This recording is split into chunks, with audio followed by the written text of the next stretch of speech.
Good afternoon and welcome to this edition of the People Progressing Podcast. And I am so excited to have retired Army Command Sergeant Major John Wayne Troxell.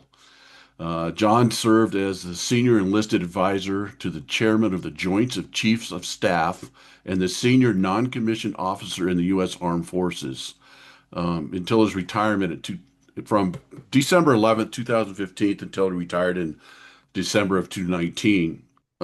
He served as the principal and military advisor to the chairman and the secretary of defense on all matters involving joint and combined total force integration, utilization, health of the force, and joint development for enlisted personnel. John, I could go on with your Please bio, don't. and if I Oh, did, please it don't. would take the whole time. Yeah. You are an amazing human being. I want to say that first, but I always ask this, John, where did you grow up? What did you like to do as a kid that kind of influenced you to get into the military? And then we'll kind of go from there. Yeah. So I was born in Springfield, Illinois, grew up in a town called Davenport, Iowa, right on the Iowa-Illinois border, right on the Mississippi River. And growing up, I didn't really I what was attractive to me was sports. And I was accused of having a photographic memory. So I was known as the Howard Cosell of sports because I knew statistics and stuff like that and everything. Um, wasn't a very good athlete growing up. Didn't pay attention in school a lot. So I really didn't have any purpose, motivation, or direction on what I wanted to do with my life until I saw kids older than me from the neighborhood that I grew up with that went off to military service and they came back and they were just different. They walked with their heads held higher. Their chest out. They were more boisterous in their voice. They were confident and everything. And I thought, if this is what the military does to people, then I want some of that. And so I joined when I was 18 years old, right out of high school, and stayed 38 years. Retired when I was 56, and I enjoyed the ride the whole way. So, did you play sports in high school and so forth, or did you? I wrestled for a little bit, Okay. but I wasn't very good. And as a matter of fact, my senior year, I didn't do any sports because I didn't see any future in it.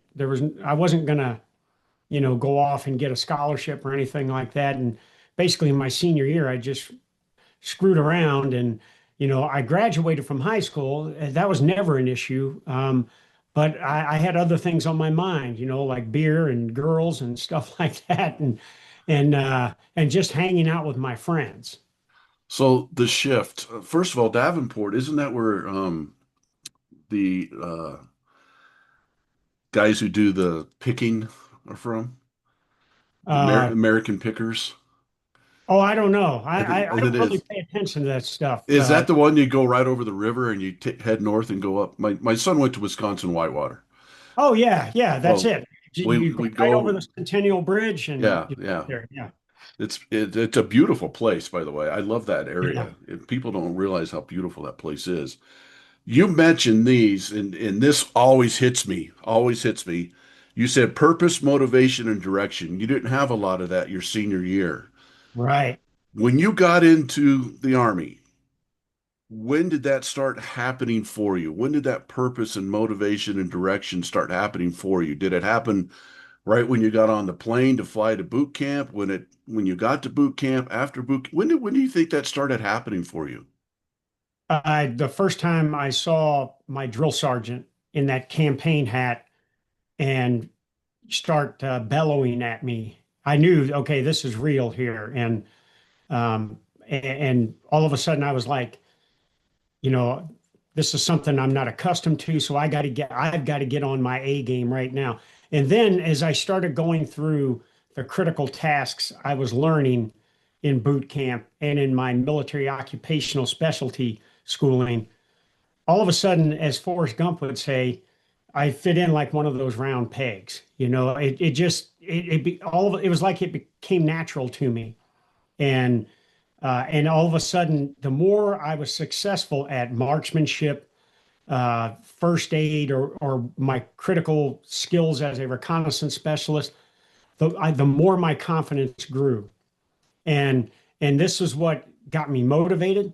This is what made me purposeful, and it gave me direction on where I should go with my military career. And then shortly after my boot camp, and I got to my first duty station, like any young 18-year-old E1 private, I had a new car, and shortly after that, I had a girlfriend. Well, that girlfriend ended up being my wife, and we were expecting our first child. And here we are next month. We'll celebrate our 42nd wedding anniversary. Oh, that's awesome. Um, but now, not only did I have individual responsibility, based off of this purpose, motivation, and direction, but now with a wife and a newborn child on the way, it gave me family responsibility that I had to get after. So I knew then that in order to best take care of my family, I had to be the best soldier that I could be. And I had to be purposeful in everything I did. I had to be motivated to get to get after the mission, whatever that was at hand. And I had to develop, a vision for myself of where I was going. Here's where I'm at, young soldier, brand new husband, about to be a father. I want to continue to grow and develop, and I want to continue to be able to take care of my family. So I've got to be on this path that is designed in this direction, this design to maximize my ability to take care of my family. And that meant being the best soldier I could be. And it just, from there on in, the ride, 38 years kind of went by like that. I was enjoying it so much. My wife was on board with our military service. She was with me for the whole ride. And we raised three kids, three military brats, that grew up in the military and everything. And that's kind of how it started. And that's how it progressed all the way until I relinquished responsibility as the senior enlisted advisor of the chairman in December of 2019 and retired shortly after that. It's an amazing story. You mentioned vision, John. How important was that? How important was it to have that vision? And it's kind of like when I talk about vision or culture, Yeah. purpose, all those different things, it's not so hard to tell me what your vision is. What's the hard part is living to see that vision through. That's the challenge that we all face, whether it's in business, whether it's personal life, sports, whatever it is. We all kind of have visions of what we think we should do and where we should go. How hard was that at that young of an age, first, to come up with the vision that you had, and second, to have the discipline to stay in that vision and win I call it winning the process. You won the process to see your vision through. How hard was that for you? It was extremely hard because, you know, military life isn't all beer and Skittles. I Yeah, mean, yeah. you're going to deal with some people that maybe don't have the same vision that you have, and so dealing with adversity is something that is part of military life. And every time I ran into a roadblock, I didn't look at it as it was blocking me from doing something. It was turning me so that I could get back on my path. I was not going to say Wow. I wasn't going to quit. Yeah. Because as you described, Joe, the commitment to the goals is what's important. And, we all set goals for ourselves. And certainly in military life, that's part of it. But it's the commitment. Are you committed to see it through? And even through all the adversity, all the potential roadblocks, I wouldn't call them blocking obstacles, turning obstacles is what they were, because it just turned me off the trajectory I was trying to get on. But then I found myself back on that trajectory to get to my goals.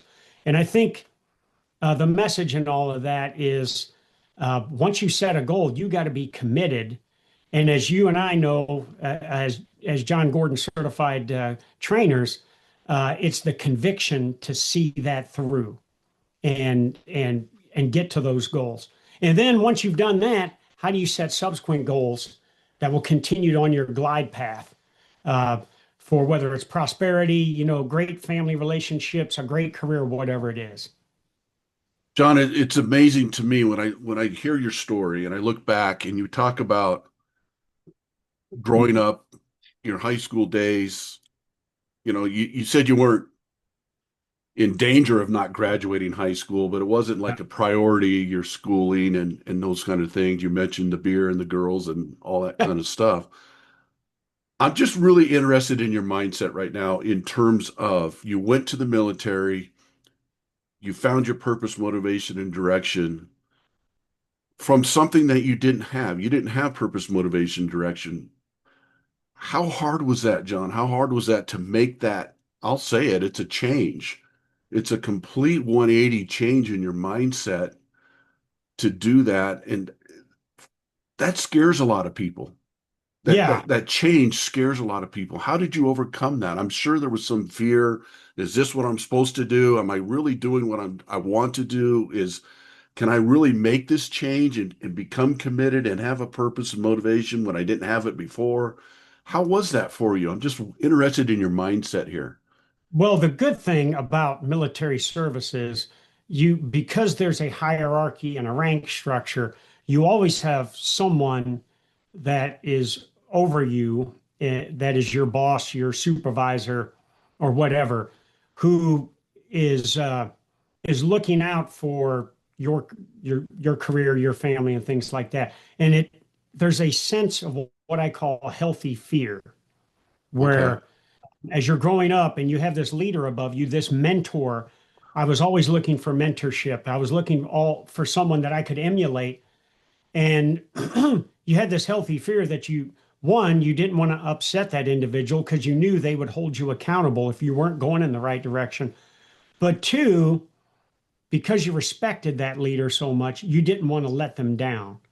Okay. Because the worst thing for me, when it wasn't that a military leader was chewing me out or, giving me retraining or anything. It's when they just said, I'm disappointed in you.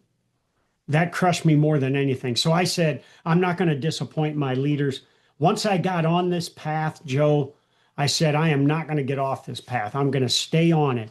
And with all of the adversity that you can face in whether it's military business or whatever, I go back to what I said earlier. I wasn't going to let this be a blocking obstacle to me to prevent me from reaching my goals. I looked at it as a turning obstacle where, yep, I'm off trajectory a little bit, but I'm going to be committed and convicted to get back on that path to reach that goal. Amazing. I tell people all the time the old saying that life is a marathon. Yes. And I challenge people that I'm like, it's not a marathon, it's a steeplechase. In track, a steeplechase is a long distance race with hurdles Yeah. in it. And that's really what we do every day is we're doing that. And I love the analogy of the obstacles are just they're just turning you away and bringing you back, turning you away, bringing you back. How Well, much you I mean, go ahead. some people that aren't committed or don't have that conviction, the minute they hit an obstacle, they will look at as, okay, that's it. I can't do it. And Right. they will blame this obstacle for not reaching their goal. When what they should have done is charted a new path that I can't go this way right now, even though the straightest point, straightest direction between 2 points is a straight line. Um, but instead, they're like, okay, this is not going to prevent me. I'm just going to chart another path that will turn me away for a little bit, but I'm going to come back on and I'm going to get to that goal. And the great ones like you, when you get turned away like that, you said, and then get back to your goal, you learn so much during that turn. You learn and grow and progress during that turn. And you keep forging ahead, but you I can't imagine the amount of hurdles that you had to have. You had 5 tours in a war zone. Yeah. 5 tours. How many obstacles were in that? I Uh, mean, my funny, goodness. funny. Well, you think I did the combat parachute assault into Panama in 1989 when Manuel Noriega was elected out of office but refused to leave office. American citizens were being abused down there. An American couple was killed down there. And President Bush at the time decided, hey, we're going to insert military forces there. So we're a peacetime military around Christmas time of 1989.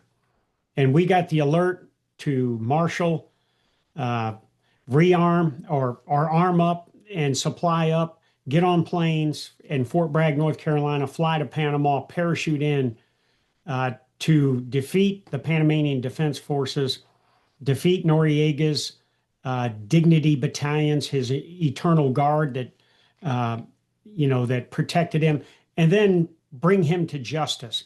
And so now that was only a 3-month combat tour or a 3-week combat tour. So, I mean, it wasn't that bad. And then Desert Storm was about a 9-month one. But when you talk about the global war on terrorism, I did a 15-month tour during the surge in Iraq. And unfortunately, during that tour, I lost 54 soldiers that were killed in action, had over 500 severely wounded, several, major burn victims, bilateral amputees, and things like that. But I think the message in all of this, Joe, and it's not just for a service member that serves in combat, but somebody that may face, tragedy or severe adversity in their life is, and I go back to that equation that we use in our energy bus. E plus P equals O. Events Yeah. happen to us. The perspective we have as a leader will determine the outcome. Is this a learning experience? Can we grow and develop from this? Or will this define us and prevent us from reaching our goals and ultimately cause us to relinquish competitive advantages? And certainly in the military, if the worst day of my life was 19 July 2007 when my patrol was hit by an Iranian explosive form penetrator that killed one of my soldiers, Corporal Brandon Craig, severely wounded another guy, and others were wounded as well. On that day, that could have defined us. That, okay, maybe we're not good enough to defeat this insurgent threat here. But I was not going to allow this incident to define us. We were going to honor this young soldier that was killed in action, this brave young man. We were going to support the wounded and their families and everything. But the message was we were going to get back on our horses the next day in our Stryker combat vehicles. We're going to do our pre-combat checks, pre-combat inspections, and we're going to take the fight back to the enemy because that's what our fallen comrades and our wounded comrades would expect us to do. Man, And it's powerful. and so I live by that, energy bus equation of E plus P equals O. Events happen. Our perspective, if it's a positive one, will deliver an outcome that will allow us to grow even in the face of tragedy or adversity. And that's, as a leader, that's what I try to do all the time in my military career. That's an unbelievable story, and we live by E plus or O, E plus P equals O. Yeah. Um, Question for you, John. How, when you started moving up into the higher ranks in the Army, how hard was that for you to keep moving up and learning more and more about leadership? Was that something that was just so exhilarating for you that now you had the chance? You mentioned earlier that you had a healthy fear because you didn't want to let the people above you down. Now you're getting into those positions where you're that person and you have people underneath you. What kind of transition was that for you? Was that something that was you looked forward to, or was it something you were a little scared of, or how did that happen? Well, I think, Joe, you're grateful that for the opportunity to take on a position of increased responsibility, whether that's more soldiers, more resources, more equipment, or all of the above.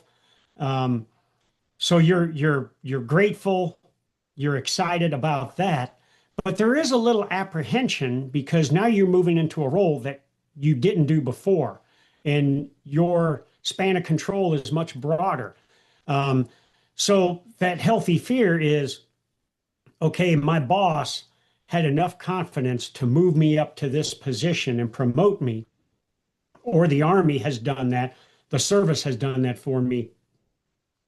I've got to continue to grow and develop, and I've got to continue to get after making sure that I show every day that they made the right decision by putting me in this job. But I think there's certainly, grateful for the opportunity, motivated to get after this increased role, but there was apprehension because you haven't done it before and you're increasing your levels of responsibility. And there's a healthy fear still in you that you may let leaders above you down, but more importantly, am I going to let my subordinates down now? Am I going to deliver the right leadership, the right mentorship that they need so they can grow and develop? So I think there is that apprehension as you continue to move up to make sure that you're delivering based off of the reason you were put in there for your potential to make that delivery.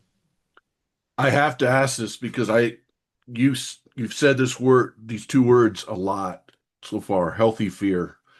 Fear is something that we all go through. Yep, I don't care what anybody says. Everyone has fear a lot, and it's a natural thing. You put the word healthy in front of that. That's an unbelievable statement. I love that. I'm stealing that from you. I just want you to know that. please. What does it mean, John? What does healthy fear actually mean? Because what you just described, people are getting promoted every day into leadership positions, whether it's military, it's business, you get married, you have kids, that's a promotion, Absolutely. whatever it might be. What does healthy fear actually mean? You've done a pretty good job describing it, but this is your term. I've never heard it used before. What does that mean for John Troxell? So healthy fear to me, as I was describing earlier. So let's use the family example. Um, all, I'm a young kid. I have a wife, and now she is expecting our first son, and I am only 19 years old at the time, and I have this healthy fear that's going to keep me on a trajectory at being the best soldier I can be because I don't want to let my wife down. I don't want my son to have to face any hardships because I wasn't being the best soldier that I could be. So that added responsibility created this healthy fear in me to go out and continue to be the best that I could be. And the other thing is, we talked about when people take and have confidence in you and they invest in you and they continue to move you up into positions, you don't want to let that leader down because they had the trust and confidence that you could fit into this job and you could do it and you could continue to grow and develop. So the healthy fear in there is I don't want to let this leader down or this service down that said you deserve to be in this position. So there was this healthy fear of failure that caused me to continue on this positive track to be the best that I could be. And ultimately, I think, unhealthy fear means that I'm afraid that if I do something wrong, I'm going to get fired, or I'm afraid if I do something wrong, they're going to relieve me of my duties, in the military or whatever. That's unhealthy fear. And that's caused, as you know, by a toxic kind of environment.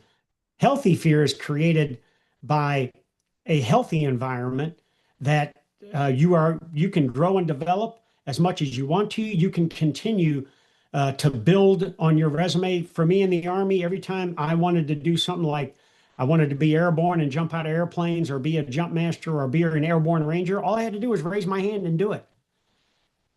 Every time I raised my hand, I was given the opportunity. Because I was given that opportunity, the healthy fear in me is I've got to be committed to reach his goal. I asked these people to invest in me by allowing me to get after these combat or special skills, so I better see it through.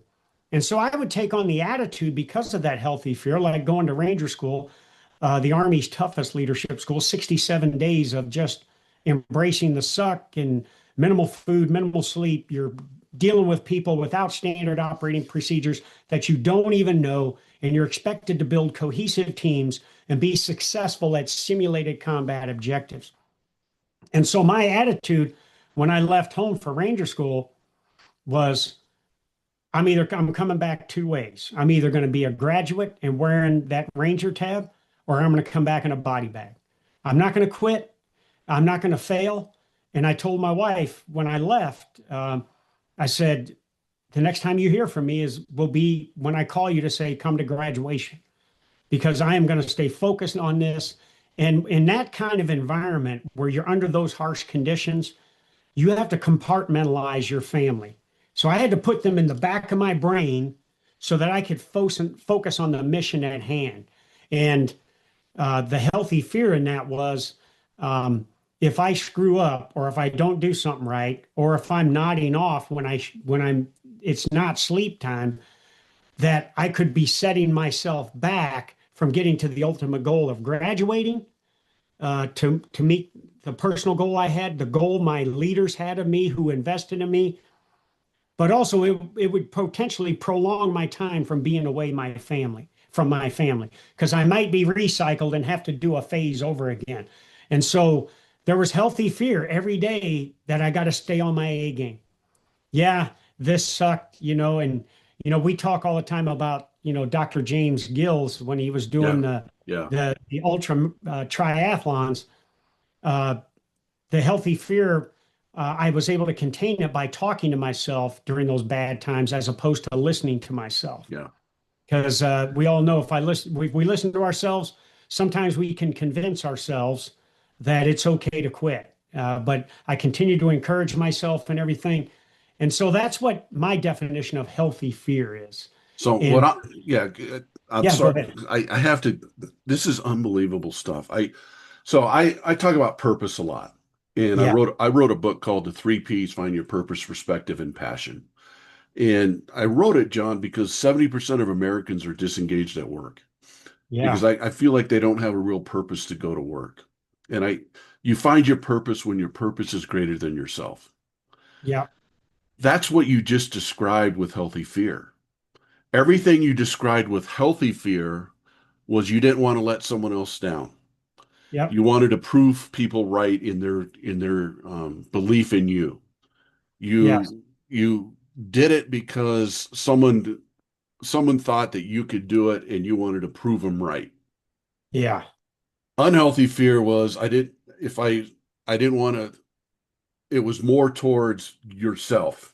It was yes, more towards, if I fail, what am I going to do? If I fail, how is this going to affect me? If I fail, what is this going to do to my career? yeah, Healthy fear was all based on what you're going to do for someone else. You're going to prove someone right, that they had the confidence in you to um, promote you. yeah, It's all based on something greater than yourself. absolutely. It's amazing how you just described that, and healthy. I love it. Healthy fear is based on something greater than yourself. Yeah, and healthy fear, to your point, Joe, healthy fear will make you purposeful. You're right, What you're doing. no And doubt. you mentioned about, people that don't have purpose when they in business or when they come to work. You're exactly right. In a lot of people's minds, going to work is transactional. I'm going to come in, I'm going to put in 8 good hours of work, and I expect my employer to pay me. That's it. And it's an exchange between the boss and the worker and everything. And that's it. Then they go home at night, they come in the next day. But there's no goal setting, no long-term goals of where I want to go. What is my professional glide path to maybe potentially I could be in the C-suite or in the mahogany chairs and desks and everything. And so I think that's why purpose is so important, because the minute you're purposeful in your life, you're not transactional anymore, you're transformational. Right, no And you're doubt. trying to continue in a world of change, trying to evolve as whatever your profession is, as a leader or whatever you're doing. And it involves this. It involves what work I'm doing, and how Yeah, is that making a difference in the world? Who is it absolutely. helping? What person is my work helping? And people who are disengaged go to work, and they're transactional, just like you said. They put their 8 hours in, punch the time clock, go home, and they can't see the work that they're doing and how it's helping the greater good. And it's our job as leaders to give people a reason to come, give them a reason Yeah. why they're there. And that reason is greater than themselves. How the Yeah. work I'm doing is helping someone else. When you are leading a platoon in the middle of Iraq and you get bombed and you lose some personnel and everything else, the greater purpose of it making my life easier over here in the United States and protecting my freedom is what keeps 100%. you going.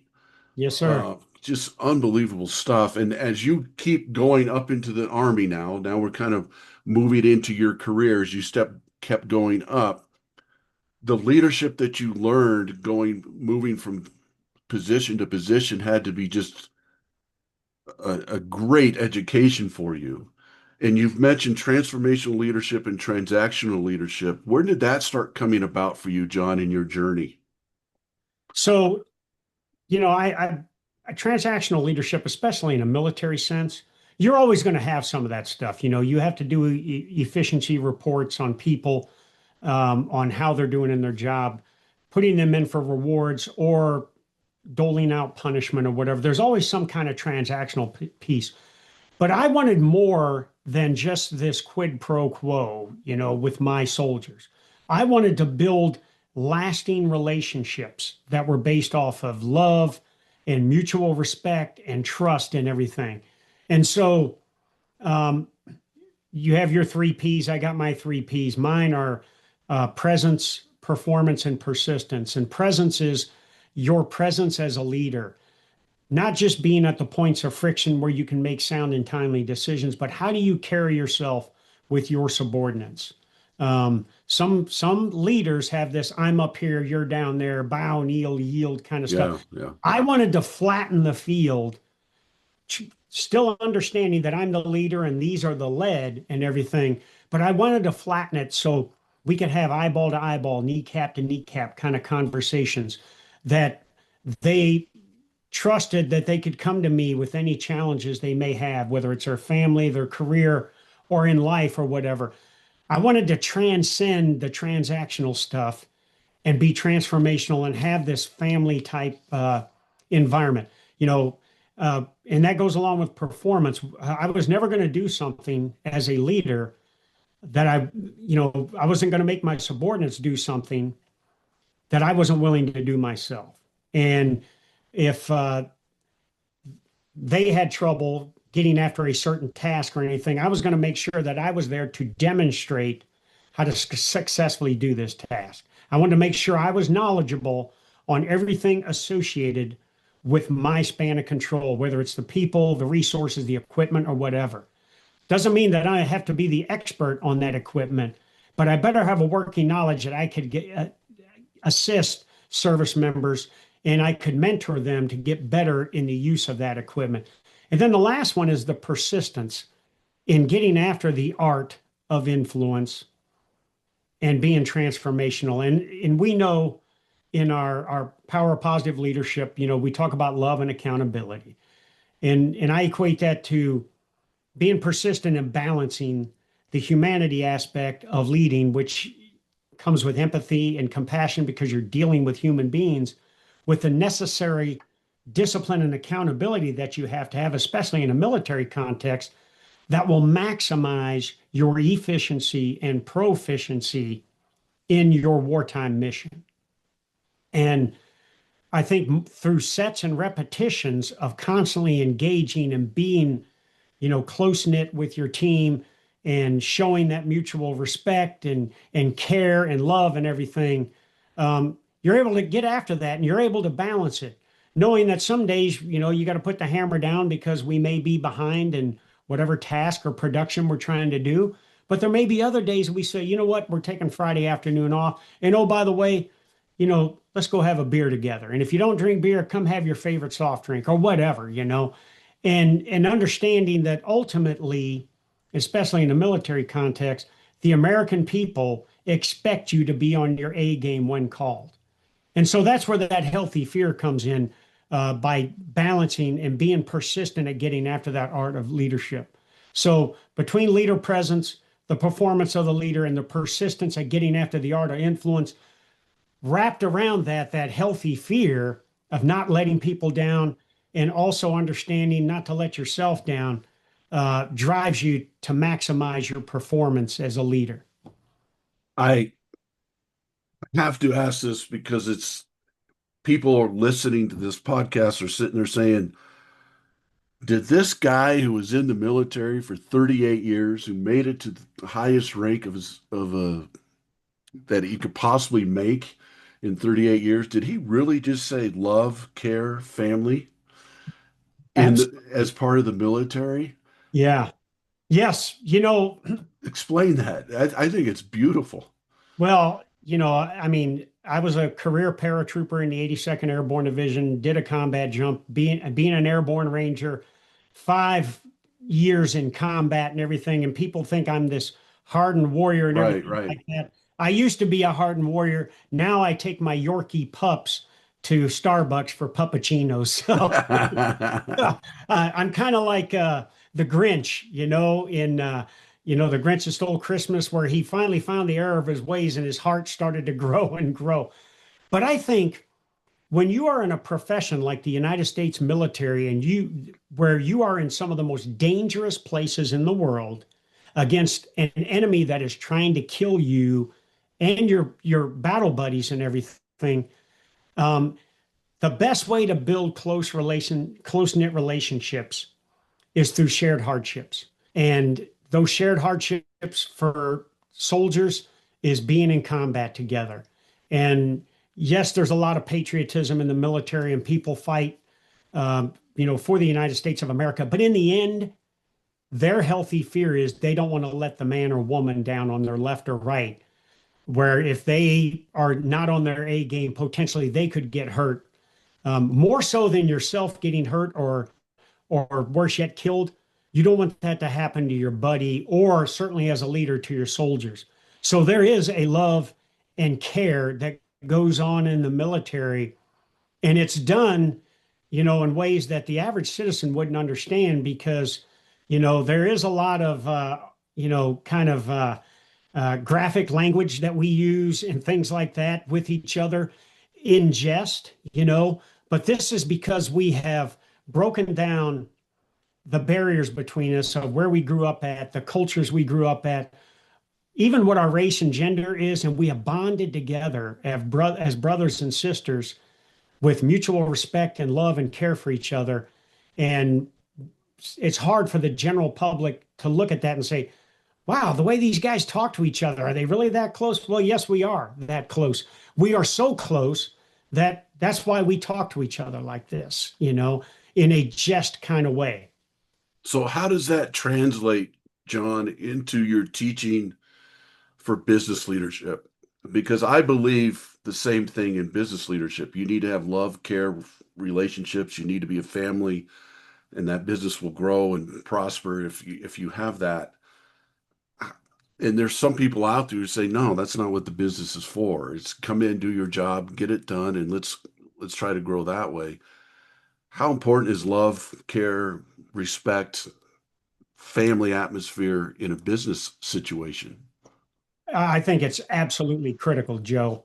Um, you know, the bottom line for businesses to grow is they have to be able to market and sell their product or provide the services that they do that allows them to outpace the competition. But in order to get at that end state of what you're trying to do, you've got to invest in the people that are going to do the job Right, to right. get you to be a championship team or to get you to be the number one business in your market or whatever it is. And so I think it's absolutely critical.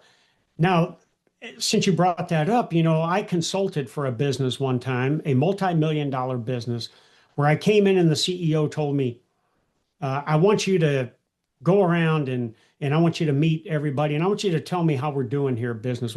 Basically, he wanted me to go and do a pulse check on the business. So I started at the C-suite with the executives. I went to the high level, mid level, and low level managers. I went to the employees. I even talked to the custodial staff, you know, Yeah, and yeah. here a few weeks later, I came back to the CEO and he said, all right, what'd you find out? What do we need to get after? I said, what I found out is you're the problem. And about fell out of his chair. And he said, "What do you mean I'm the problem?" I said, "Here's what these people know about you. They know you as this picture on the wall, as the CEO. And they know you as these caustic, negative emails that you send out when all of a sudden production is not where it should be and everything like that. You don't provide any motivation to your people to be purposeful at having a positive outcome in their job. Because you have these emails that are all negative, it's forcing them to be back into a transactional kind of employee where all they're worried about is coming, doing their job, getting through that day, collecting that paycheck, and going home to their family. You aren't giving them the opportunity to be part of something bigger than themselves Hmm. because everything you do is negative. And in the end, that CEO did not take my advice. And slowly but surely, the competition was passing them by. And so I think it's absolutely critical for business success to grow and develop, to maximize your ability to be at the top of your market or your segment by investing in the people that are going to get the job done. And certainly if they're low level workers who someday want to be a manager and ultimately move up into the C suite to the mahogany desks and the crushed velvet chairs and everything, Yeah, yeah. you've got to give them a glide path, a professional development path on how to get there. What do I need to do to move up to this next rung, into the next rung and everything? And that's, you know, being in the people business. And the more we're in the people business with that love and that care and that accountability and everything and opportunity, the more the business will grow and develop. I'm convinced of that. And I've seen it happen with other businesses in a positive way that I've consulted for. And realistically, what happened in that business was the employee's biggest goal was to try not to get one of his nasty emails. Exactly. That's really Yeah. what their biggest goal So they're was. going to get to the minimum standard for success. They were going to be 60 percenters. Right, When we want to strive for excellence, we want to get into that band of excellence of about a 90. right. And if we pursue that band of excellence, maybe we'll land at an 80 or a 75, but we're still way ahead of a minimum standard or potential failure. Right. We want to be the best we can be. Yeah. I heard you say motivation. My take on motivation is as a coach, it's hard to motivate people. It's a challenge, but I think it's really easy to inspire people to motivate themselves so Yeah. that those people own their motivation. I think too many leaders try to own their own their people's motivation. I hear that a lot in my coaching. I can't motivate these people. Well, it's because you're trying to own their motivation. How can you inspire them to motivate themselves? And that's giving them something that's bigger than themselves. What was that like for you in the Army, John, with the motivational piece, either as somebody tried to motivate you or inspire you and you doing that to someone else? Yeah. Joe, I absolutely agree with you. When somebody is trying to control your motivation, they are trying to do it through false motivation. They put this facade up of, hey, this is how you should be and everything. When in reality, the genuine, authentic leader will look to inspire you to develop your own motivation, to want to set, top tier goals and continue to grow and develop. And so that's how, and serving in the military, especially for almost 4 decades, you can see it in a heartbeat when somebody's coming with this false motivation and kind of like, you're motivated because I say so. Yeah, yeah, yeah, Instead of coming in yeah, with this transformational approach, coming in with a certain level of energy and enthusiasm that promotes being purposeful, which will ultimately get you to be motivated to want to be part of this team, to want to grow and develop, and want to continue on your path to success. yeah. I always ask the business leaders I work with now, if I went to your employees, some of the people that you're leading right now, 20 years from now, and I asked them who's been inspirational in your life and in your career, are they going to say you? Right. And that's our goal here is I want you Yeah. to be inspirational to these people to keep helping them keep learning, growing, and progressing so they can be their best when their best is needed. That's what you've done your whole life, John. It's Yeah. it's it's pretty amazing. Now I had an ex-player of mine on it. I coach football and baseball, and one of our football players, he actually made it to the NFL, Mm, had some shoulder problems, and when he got done, he retired from the NFL, went into the Army, and his name is Cole Manhart. And I had him on my podcast, and he mentioned this. He said, "Coach," he said, "I don't manage people." He said, I manage machines and processes and those things, and I coach and lead people." I thought that was one of the most prolific things ever said on my podcast. And then you said today, healthy fear, which is another thing. Both Army guys saying that. Is that how it really is in the Army? That you're not managing people, and should that be the way in business? So in business now, when I'm coaching business leaders and they call somebody a manager, I said, are they not leading people? yeah. You No, know, Cole was exactly right. Um, in the military, you are a leader of people, not a manager of people. If you try to be a manager of people, you're going to be a 60 percenter. You're not going to garner the necessary respect, or people to look at you as a mentor because you're just trying to deal with things day to day. As a leader, you're and a coach of people in the military, you are trying to get them to be the best that they can be, to reach inside them and pull that untapped potential so that they can grow and right, develop. So one day they can replace you in your job right. as you continue to move up. So Cole is 100% right. We manage resources, equipment, money, things like that in the military. We lead people. It's awesome. So I have to ask this question too. I'm assuming, maybe I shouldn't use that word. Did you ever have what we would call a undeveloped leader leading you? Oh, I'm yes. using a nice term there. What did you get from that, John? So, um, first and foremost, as long though these underdeveloped leaders, as long as they're not doing anything illegal, immoral, or unethical, they're not going to be replaced.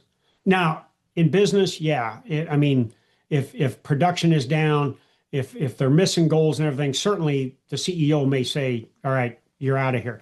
But in a military context, as long as they're not doing anything they shouldn't be doing, they're going to stay there. So if I'm subordinate to that person, for instance, being a senior enlisted guy, if I'm the command sergeant major for a commander who is, and I'll use your phrase, underdeveloped, then I need to look at people like the executive officer and the operations officer on how can we make sure that our organization is still successful in light of the underdeveloped processes that our commander is executing.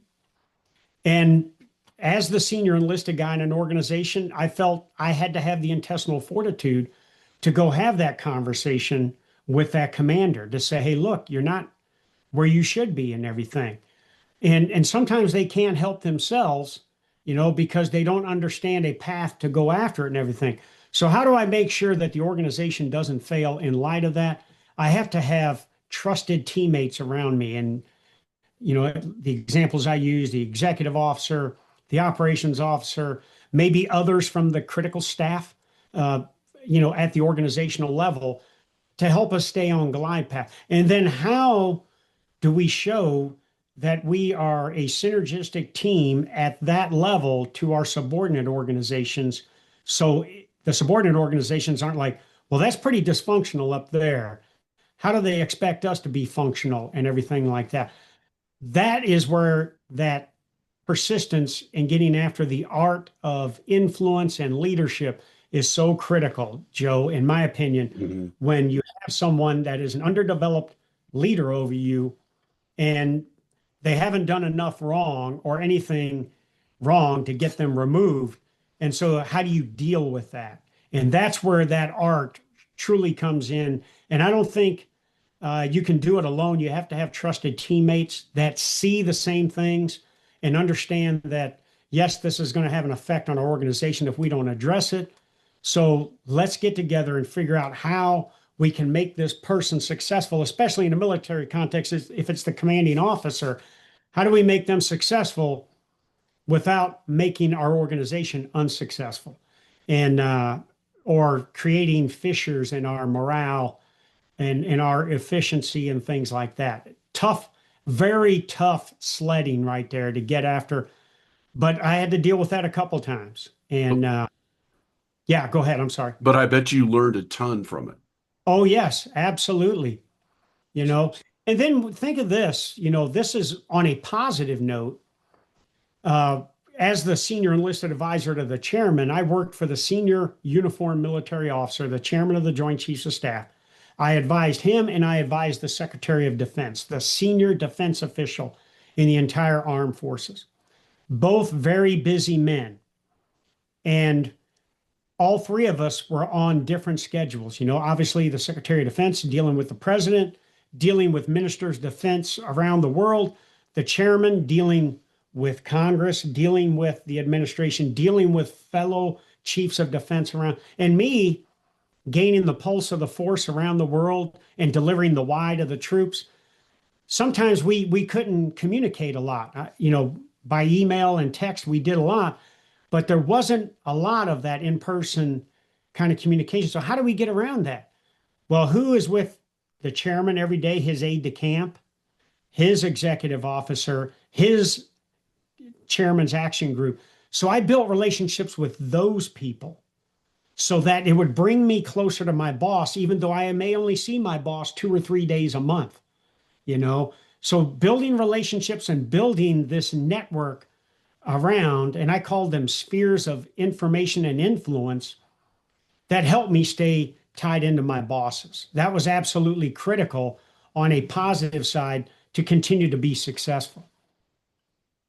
Gold.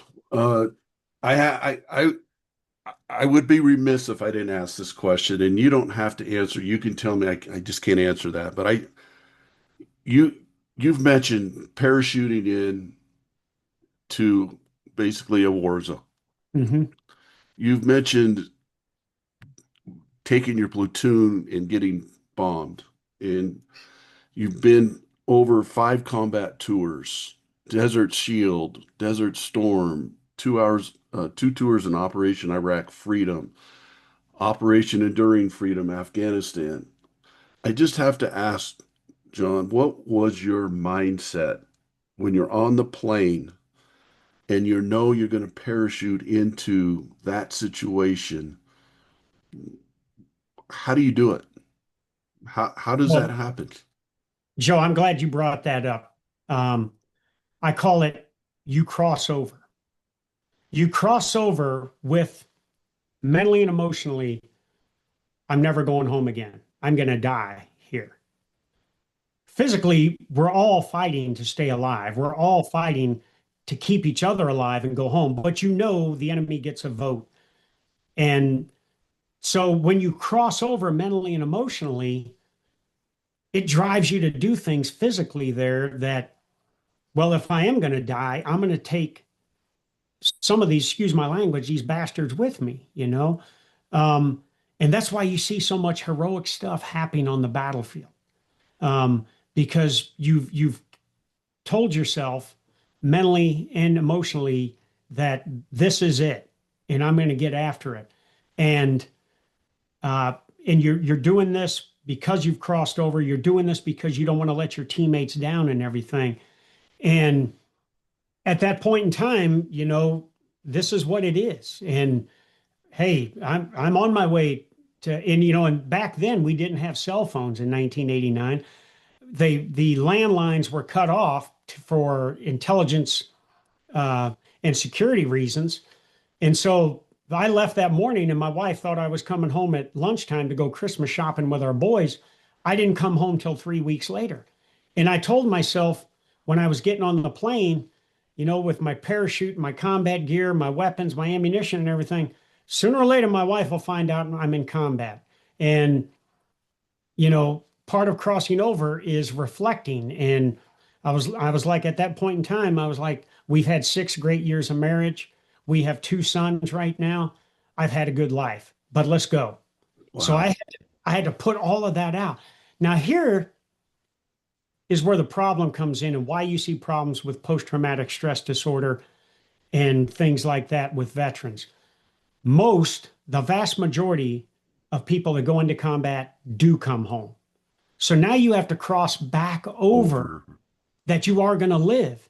And, you know, all of a sudden, something like running out of coffee creamer at your house will have the same mental and emotional effect on you as running out of ammunition on the battlefield against an enemy that's trying to kill you. Wow. And you have to process all that stuff and be able to, reintegrate as a member of your family, as a normal member of society. Um, I will tell you, a trip to the grocery store. I wrote a foreword for a book by a psychologist called Peace After Combat. And in the foreword that I wrote, I talked about how for a combat veteran, a mundane, routine trip to the grocery store can be a significant emotional and mental task because you're going into a store where carts are turned sideways in aisles. You have blocking obstacles. You have people going back and forth. You have people behind you that are talking and everything. And the hair is going up on the back of your neck. And then all of a sudden you find yourself trying to get to a place of peace and dominance. And for me, it was over by the produce section where I could look back and see the entire store while my wife was doing the shopping. But this is normal reactions to the abnormal stuff of what combat can do. And for veterans, there are so many agencies and methods to deal with this kind of post-traumatic stress disorder that goes from crossing over and crossing back, that the help is out there if veterans need it. And I, for one, have certainly taken care of that. I've been in therapy for my PTSD for 6 years, and it's the best thing I ever did. I'm a better father, a better grandfather, a better husband, a better business person because of that. And I think that's how you deal with going to combat, because on any given day, it could be that day, and the enemy Wow. gets a vote. So that's how you deal with it. It's about as real as it gets right there, huh? Yes, sir. Absolutely. Three questions left. We've already gone almost an hour here, John. I could go on forever with you. I told you about my book, so I ask everyone those three questions. What's your purpose in life, John? So it boils down to this, Joe. It's really four things. First, how do I continue to pay it forward to the men and women that are in uniform now, and I'm not in uniform? So, both of us being John Gordon certified trainers and coaches. This week, I did 2 energy bus sessions and a power positive leadership session with young airmen in the Air Force Base here. So I'm constantly looking for ways to pay it forward to the current military, give back to my fellow veterans. And, whether that's helping them with their benefits, helping veteran-owned small businesses to succeed and things like that. Then it's how do I make life comfortable for me and my family now that I'm in this business culture? And that means that I have to be purposeful. I have to continue to grow and develop, and I have to continue to look for opportunities. Because in the end, we all want to take care and safeguard our families. And then the last one is just enjoying the ride, enjoying life. And I have this phrase I use. I stole it from Morgan Freeman off of the Shawshank Redemption: get busy living or get busy dying. Yeah. And every day I am looking for ways to better my health, better my mental and emotional health, and continue to be successful in everything I do. And dare I say, I'm still living with that healthy fear of letting people down, especially my family, especially those that allow me to be this kind of serial consultant that I am now. And that drives me to be purposeful every day in what I'm doing. Awesome. And, to close out that one, every Friday night that I'm home, my wife and I go for pizza and beer at our local pizzeria that we love. And it's not, yeah, it's good food and, cold beer, but it is our way of celebrating that we had another successful week in business, as a family, and as a couple that's continuing to be purposeful in our life. And then we come home and karaoke after that. I got a $2,000 karaoke machine here. So we come home and have our own personal karaoke party. Oh, I love it. That's our way of celebrating a successful, purposeful week. Amazing. Uh, Passion. What's your passion, John? What do you love to do? Well, I don't hunt, I don't fish, I don't ride a Harley, I don't golf, and I don't garden. So I'm not the typical military person that loves to do all those things. My passion is taking care of people, Yeah. my family. How can I help others? And when people reach out to me, I try to go to the nth degree to help them reach their goals. With my company, PME Hard Consulting, I sponsor 4 military affiliated athletes, 2 mixed martial artists, a world record female power lifter, and a bodybuilder who have military affiliations. So I sponsor them.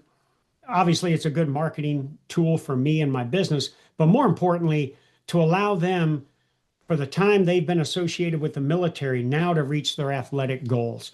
That's my passion, to see them. And if I can sponsor them, buy a plane ticket for them, hotel rooms or whatever, so that they can reach their goals, that's what makes me happy, because nothing gives me more gratification than seeing one of my mixed martial artists knock out a guy or tap him out in the cage, and then afterwards coming to me and saying thank you. Yeah. You that's my passion. So if you notice, your purpose and passion kind of help each other. They support each other. And Absolutely. and we have things come at us every day. What I do is have people put their purpose inside of a bubble. And then I have them draw arrows coming at that bubble. Those arrows represent the noise that are trying to pop that purpose and get you out of there. Yeah. My job as a leader and coach is to try to keep people in their purpose. Because Yeah. when you're in your purpose, man, you're loving life. It's a fulfilling life. It's rewarding. But there are things that come at us, John, on a daily basis that are trying to the enemy's trying to get at us a little bit and take Yeah. us Yeah. out. Yeah. So what holds it together, I call it the glue that holds those purpose and passion together to keep us in there, is our perspective. When those things come at us, what's one thing that we say or think about that kind of says, you know what, screw that, I'm still here. What's your perspective? What's your perspective on life? Um, Again, you know, quoting Morgan Freeman, get busy living or get busy dying. Dying. And so this is what I do every day, Joe, to get after this attitude of gratitude that we talk about all the time. I wake up in the morning. I always get up early, go in, let my dogs out to take care of their business. I bring them in. They jump on my lap like Yorkies do. I've got a hot cup of coffee. I do my meditation and mindfulness. Then I'll do my yoga stretching afterwards. And through all of that, as I prepare, like this morning, I did a 7 mile run through my neighborhood here. But as I do all of that, I am telling myself what I'm grateful for and what perspective I have. Like, so we've received the after action reports from the leader development we did, and so the after actions reviews from the energy bus and the power of positive leadership. And I go through that in my mind and say, okay, the accolades are great, but those that thought it could have been better, how do I take that and how do I continue to improve? I think my perspective is I'm never going to be satisfied where I'm at. I'm going to continue to get better every day, physically, mentally, emotionally, educationally, technically, and tactically, so that I am the best product that I can be for whatever my audience is, whether that's my wife, my kids, my grandkids, my colleagues, service members, business leaders, whatever it is. My perspective is I have to continue to grow and develop because there are people counting on me. That's that healthy fear that I live with every day. Yeah, you're amazing. Um, Retired Army Command Sergeant Major John Wayne Troxell. Thank you so much for coming on. We met through a John Gordon webinar, and when you came on and spoke on that webinar and said some things, I'm like, I got to get this guy. I got to meet this guy. And I'm so grateful that you were gracious enough to spend a little time with me today. And this is going to be helpful, so helpful for so many people. But I appreciate you. I thank you from the bottom of my heart for your service to our country, to your service to the other people that you led through that journey, that inspirational leadership that you've given them is now in our world through those people.